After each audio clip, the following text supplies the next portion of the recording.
I begin with a piece from Reverend Michelle Collins, Prayer for Attention to Ourselves.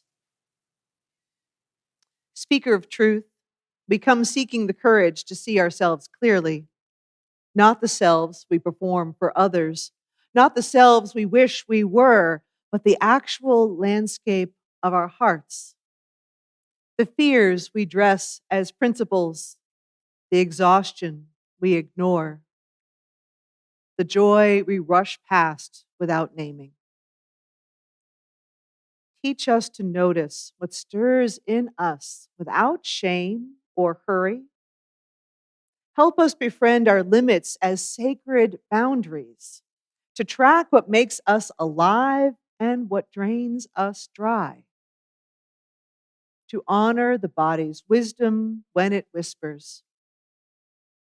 May we grow gentle and honest in our own presence, learning to see ourselves as we are held, beloved, finite, becoming.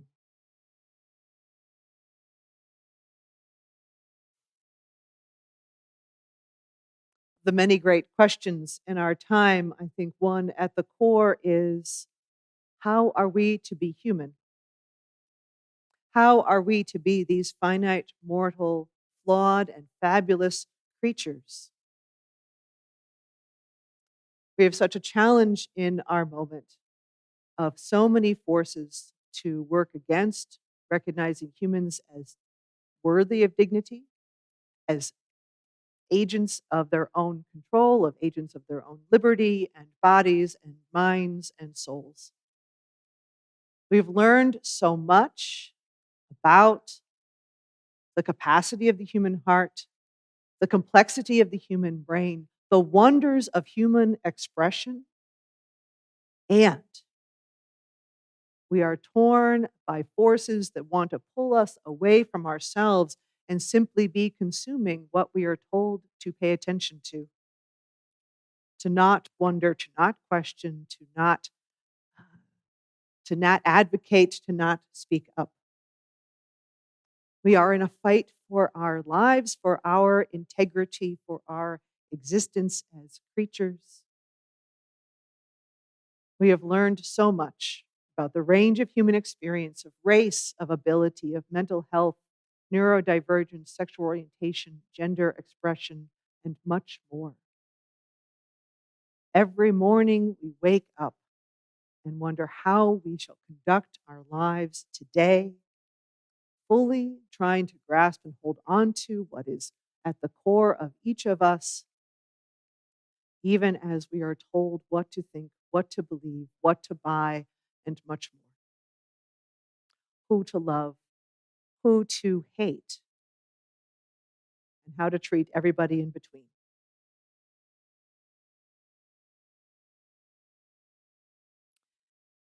In that spirit, we're paying attention to Transgender Day of Visibility. It is honored on March 31st, so Tuesday this week. It is something that is honored around the world. It was created in 2010 by trans advocate Rachel Crandall.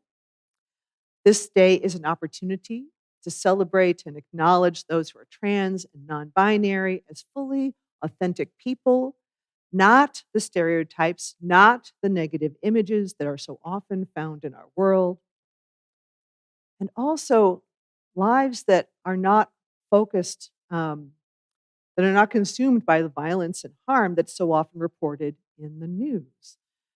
You know, part of the news wants to find the exciting, the dramatic, the so on, and so often that includes somebody's harm and somebody's death. It's also a moment to recognize that not every trans and non-binary person wants to be public, wants to be visible and known in that way. And so this day of visibility holds that space for them and for all of the feelings around being trans and non-binary in our society in this time. Now, perhaps in some ways the conversation has been more explicit and more recent. But let me also say that transgender and non binary folks have always been part of the human experience. This is not new. Our language and our understanding of gender expression has grown in recent decades. And this development has been rapid enough that many of us are in different places and facility and comfort with language, with names. Things have been evolving fast in our society. And just since I came into ministry, the language is a bit different. We're still figuring out how to talk about pronouns. Many of us haven't had to talk about pronouns. There is more to how we talk about ourselves than the long established definitions of woman and man, masculine and feminine, in case you didn't know. I was thinking about this, I got a little perspective on this. How much our social conversation has changed, how much our society has changed in terms of masculine and feminine, and how to appear in public. 100 years ago, I could get fined by the morality police for wearing pants. I'm wearing pants, people, with pockets. Hallelujah. It's revolutionary still. Hillary Clinton, there we go, Hillary Clinton. So, trans and non-binary folks, excuse me, their presence is part of the leading edge of human development. And being willing to hear their stories and their exploration of language and self is living into what we hold so dear, that search for truth and meaning that we claim is the center of our liberal approach to religion. And so for this moment, we have a gift. We have a gift from a member of the congregation, Lydia Wilson, who has been part of the congregation for something over a year, has heard us talk in worship, has heard people's stories of everyone's lives at coffee hour. You all realize how much you share at coffee hour? I'm just letting you know. We all are listening to each other, and this is a good thing, but it's fascinating by itself. And so in that spirit, wants to do a little public sharing and make a formal introduction of herself in the congregation. So let me invite Lydia to come forward.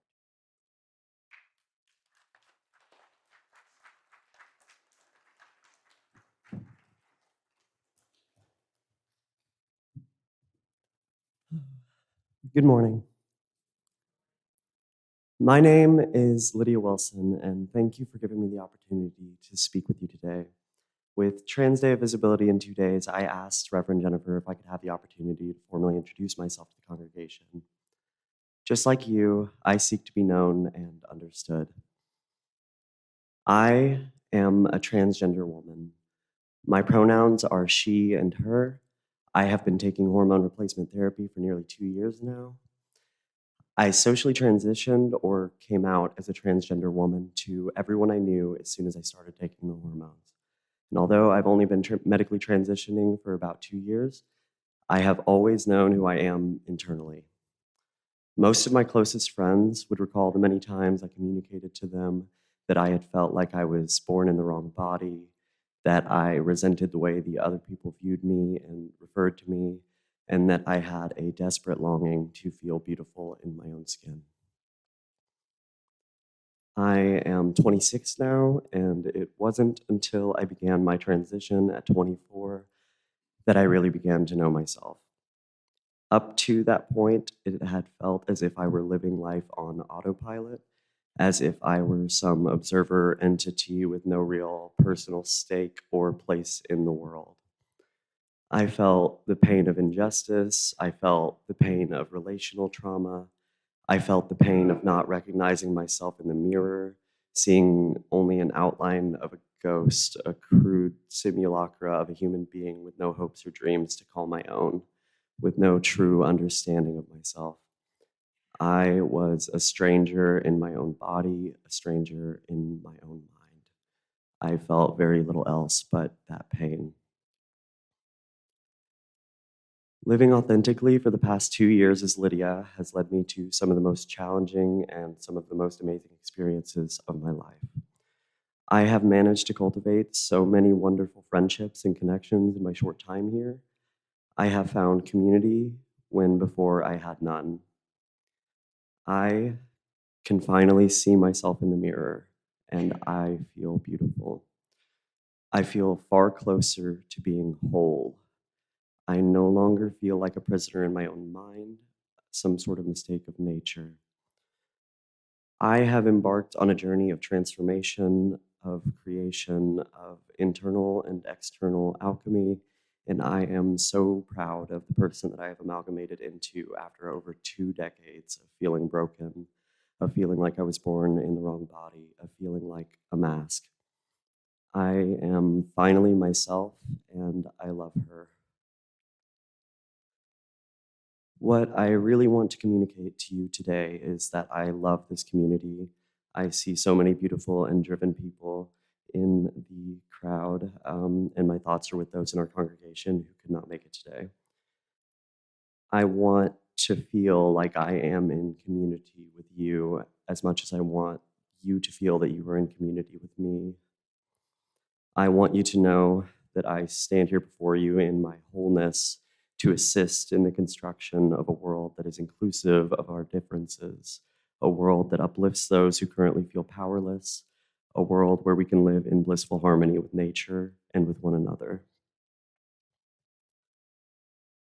I also want you to understand that it hurts when I am misunderstood, when I am seen as something other than the woman that I am and have always been, when I am mistaken for he and not her, when I am mistaken for a person I am not.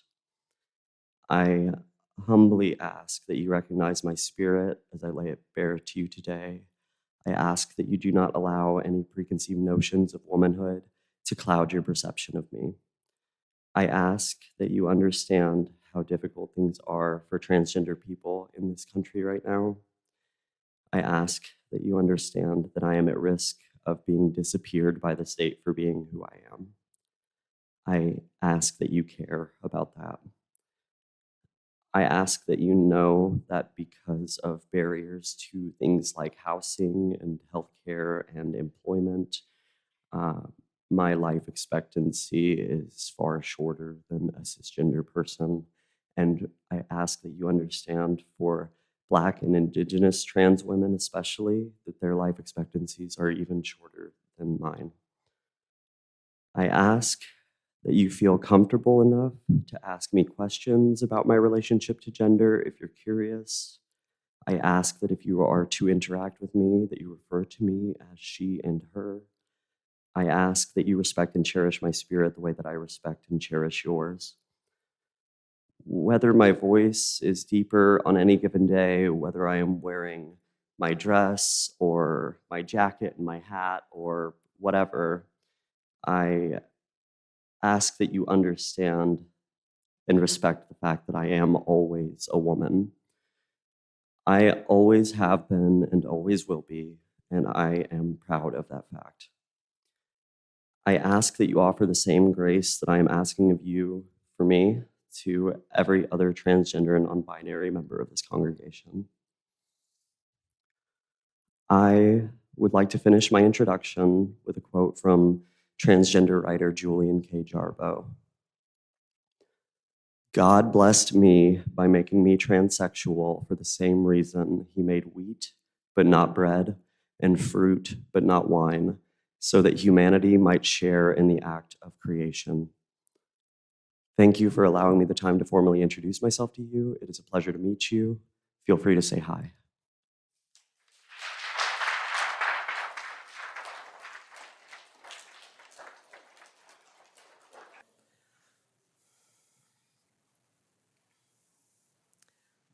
As if that wasn't enough of a sermon, if I may say.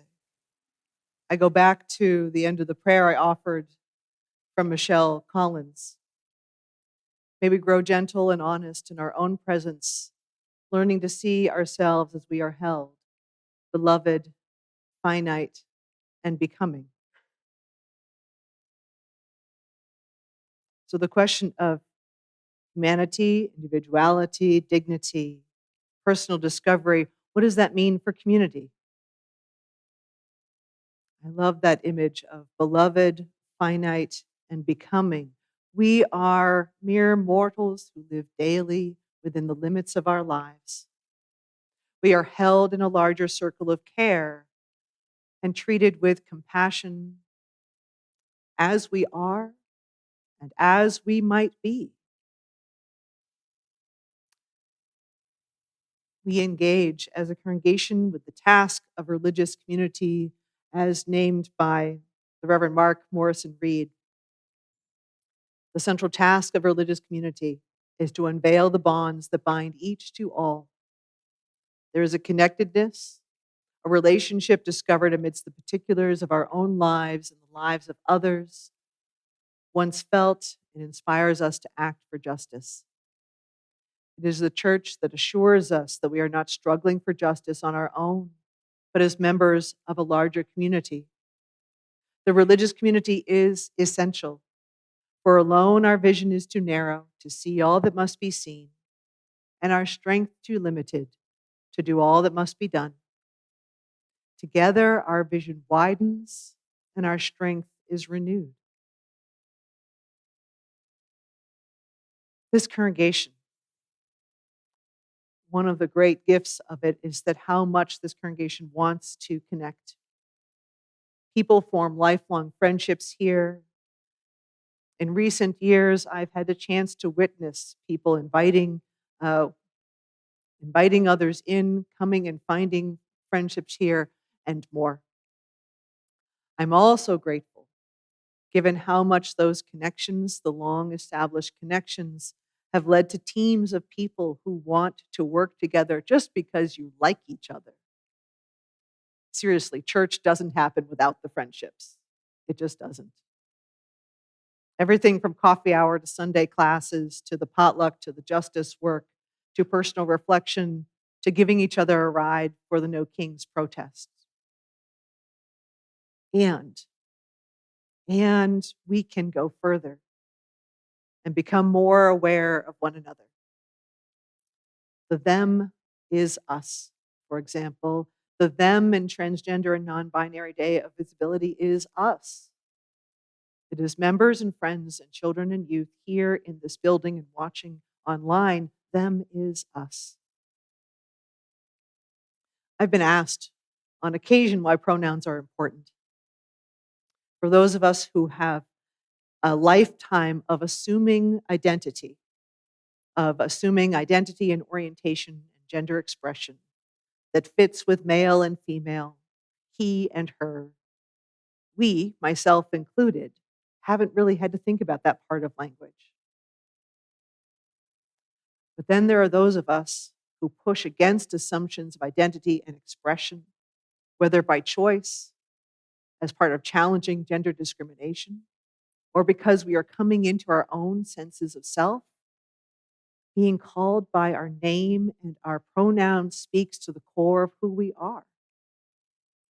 A pronoun is not a name, but it means the world for those who actively claim theirs. And we are continuing to expand and explore the bounds of language with this. I have colleagues who also make the point that not everyone even uses pronouns. For some folks, their pronoun is, in fact, their name. And if you're needing a little way to kind of enter into this, if this is still a point of exploration, still not quite sure what to make sense of this, I want to give an example of a moment that's within living memory about how we do and don't see people in our society.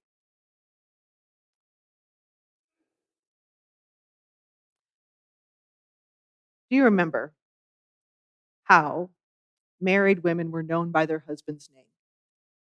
We know this. Many of us know this. There was Mrs. and then the man's name. I was thinking about this, countless church records contain the married women's names, but we don't know who the women were. The woman's name is lost. Remember how important it was for women to have their own name on legal documents? Oh, that's still important today, isn't it? That's coming into question again today.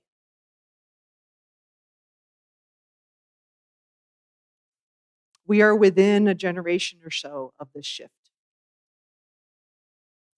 My husband and I take a little joy in messing with the shift by itself because I've kept my name. Patrick has his name. His name is Price. My last name is Innes. I come alphabetically ahead, if I may. It's a little thing, but it messes the system. Our church databases are still learning how to handle people's names, if I may say. They're better. They're still working on it.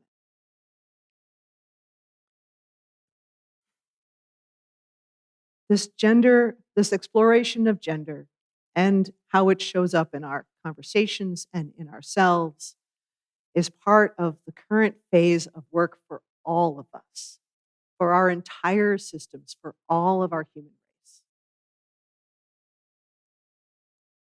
We have learned so much about what it means to be seen and known, to have a chance to determine our own agency over our bodies, minds, spirits, and our names. This journey of discovery continues. The church is a small laboratory of how to come into our own and how to be held in that process. We are living into that central premise of the free and responsible search for truth and meaning, cherishing the individual, cherishing our dignity and worth, and living into the practice of love made visible and actual in compassion, in justice, and in our care for the world.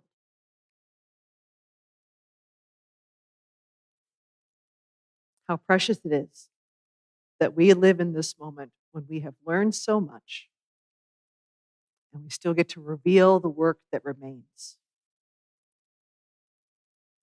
That we have a moment in our society, as hard as this is, that is telling us what is important. We get to kind of clear away and focus on what we really want to cherish and hold and keep, no matter all the varieties of our politics, no matter all the varieties of our thought. What is truly important to be fully human, fully present,